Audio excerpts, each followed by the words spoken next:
mettre juste avant, prenons cette petite note. C'est projection orthogonale sur une droite vectorielle. La projection orthogonale F d'un espace vectoriel euclidien E sur une droite vectorielle D est la projection vectorielle de E sur D parallèlement à la droite vectorielle orthogonale à D. Donc, lorsqu'on parle de la projection orthogonale sur une droite vectorielle, eh bien, cela veut dire que c'est comme la projection vectorielle que nous avons étudiée dans les cours précédents. Ok, donc la projection vectorielle s'effectue toujours sur deux sous-espaces vectoriels supplémentaires.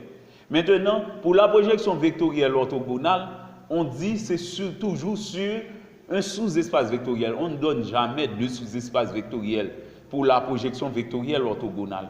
Eh bien, comment va-t-on faire cela puisqu'on aura besoin d'une base et d'une direction?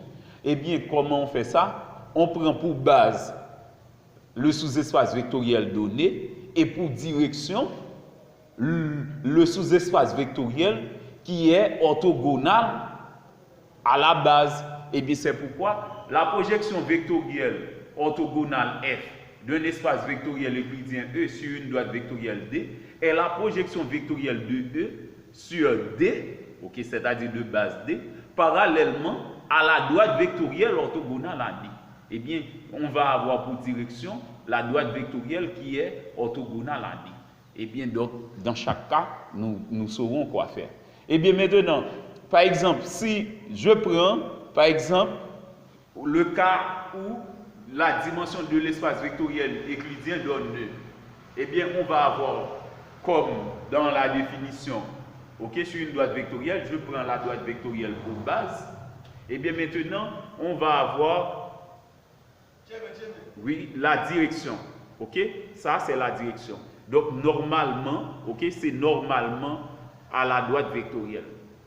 Eh bien, par définition, on dit que quel que soit le vecteur U, puisqu'on est en dimension 2, de coordonnées x, y appartenant à E, on va toujours avoir un unique U' de coordonnées x', y' de E, tel que U' moins U donne alpha n.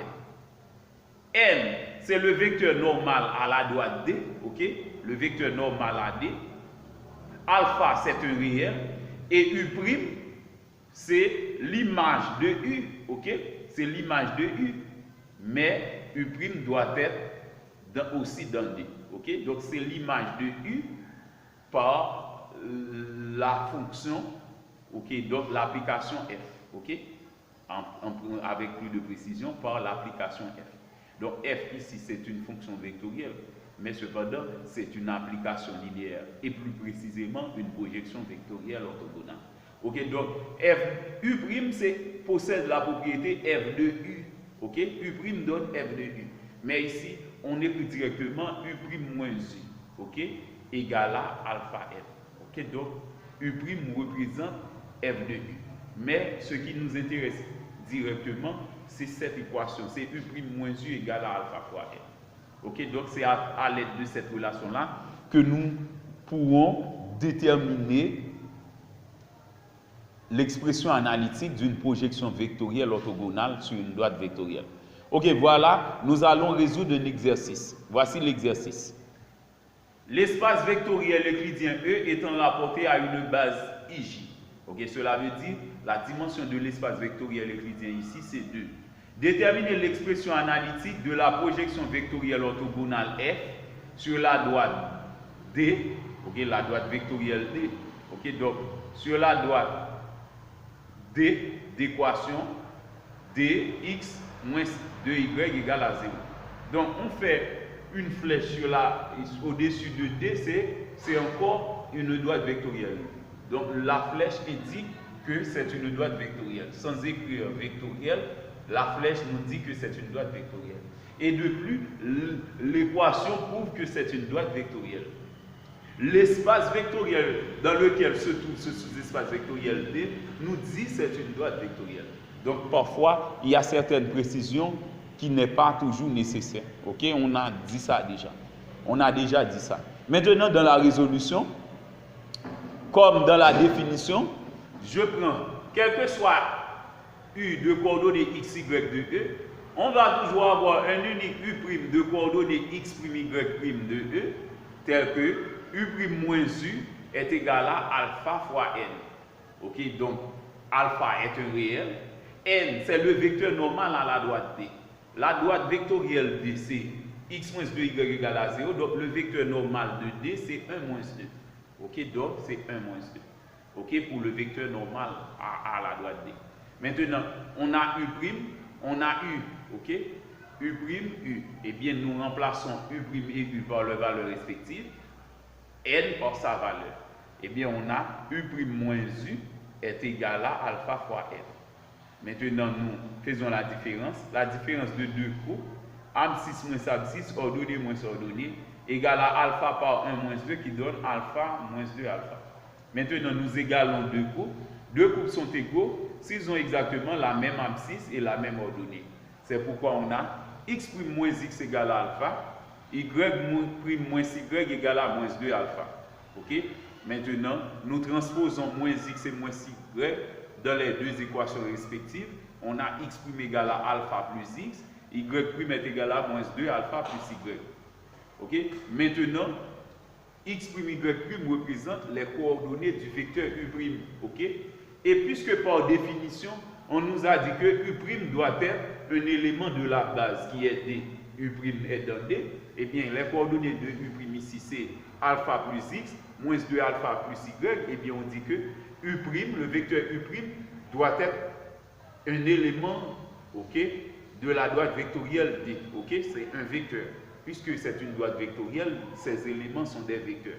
Et bien par conséquent, nous écrivons à nouveau la droite vectorielle D et nous remplaçons x par l'abscisse de U' et y par l'ordonnée de U'.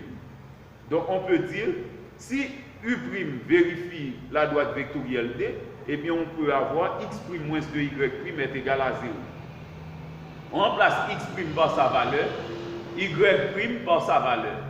Ok, maintenant nous chassons les parenthèses. Alpha plus x plus 4 alpha moins 2y est égal à 0. Maintenant on réduit.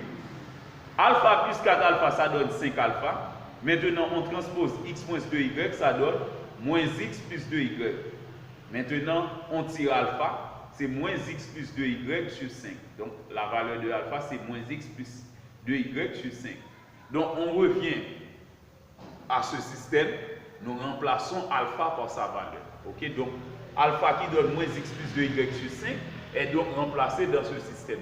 C'est pourquoi nous écrivons, le système devient, c'est x' est égal à moins x plus 2y plus 5 plus x, la valeur de alpha, et ensuite, moins y' est égal à moins 2 facteur de moins x plus 2y sur 5. Ok, c'est moins 2 facteur de moins x plus 2y sur 5 plus y. Ok, on remplace moins 2 alpha, donc on remplace alpha par sa valeur à nouveau dans la deuxième équation. Maintenant, on fait le dénot commun dans la première équation. Le dénot commun c'est 5. 5 est multiplié par x, c'est pourquoi on a moins x plus 2y plus 5x sur 5. On réduit, ça donne 4x plus 2y sur 5 pour x'. Maintenant, au dénot, et dans la deuxième équation, disons, on pourrait avoir moins 2 par moins x plus 2y, ça donne 2x moins 4y. Maintenant, le 5 qui est au dénot est donc multiplié par y, ça donne 5y. Ok? Donc, on a 2x moins 4y sur 5 et on fait simultanément le dénot commun avec y qui donne 5y sur 5. Et bien, ça donne 2x moins 4y plus 5y sur 5. Maintenant, nous réduisons. Moins 4y plus 5y, ça donne y. Eh bien, on a 2x plus y sur 5. On a, maintenant, nous décomposons cette somme comme étant la somme cette fraction comme étant la somme de deux fractions partielles. On a 4/5 x plus 2/5 y pour x'. Y' c'est 2/5 x plus 1/5 y. Ok? Pour y'. Donc, d'où l'expression analytique de la projection vectorielle orthogonale f sur la droite vectorielle D d'équation x moins 2y égale à 0. Donc, c'était tout pour aujourd'hui. Si vous avez des questions, vous pouvez me les envoyer comme commentaire. C'est Jimmy Deveil, votre enseignant de mathématiques compétent et expérimenté. Merci et à la prochaine.